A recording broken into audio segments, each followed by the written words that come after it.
Usted muy content. Me haces feliz. Me haces feliz. M'aimeu a tout cœur. Te amo con todo mi corazón. Te amo con todo mi corazón. Un vrai ou pour tout temps.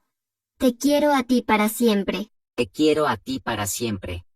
M'aimeu. Te gustas. Me gustas. Me fous pour.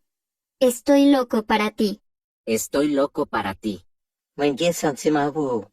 Tengo sentimientos por ti. Tengo sentimientos por ti. C'est toute bagaille pour moi. Eres todo para mí. Eres todo para mí. Me pas qu'à vivre sans. No puedo vivir sin ti. No puedo vivir sin ti. Ou c'est tout ça mon besoin. Eres todo lo que necesito. Eres todo lo que necesito. Ou en tant qu'aime. Estás dentro de mi corazón. Estás dentro de mi corazón. Estás dentro de mi corazón.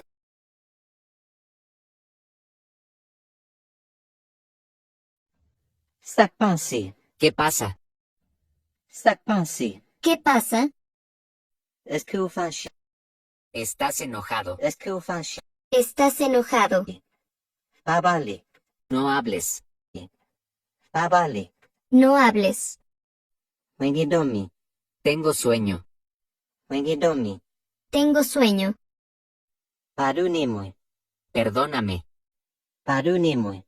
Perdóname. Bonne chance. Buena suerte.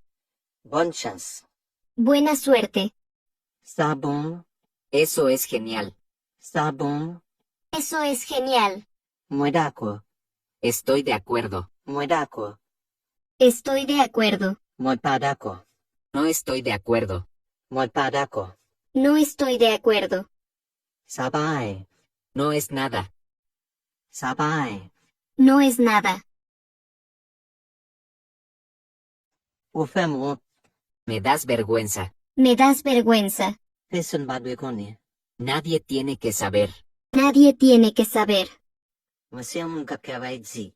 Soy una persona trabajadora. Soy una persona trabajadora. Ou à ben menti. Estás mintiéndome. Estás mintiéndome. Moi pas besoin connaître.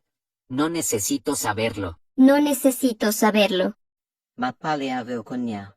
Estoy hablando contigo. Estoy hablando contigo. Faut qu'il s'en crie. ¿Por qué lloras? Por coloras. On connaît vérité. Yo sé la verdad. Yo sé la verdad. Ou doit apprendre anglais. Deberías aprender inglés. Deberías aprender inglés. Qui côté où était Konya? ¿Dónde vives actualmente? ¿Dónde vives actualmente? ¿Dónde vives actualmente?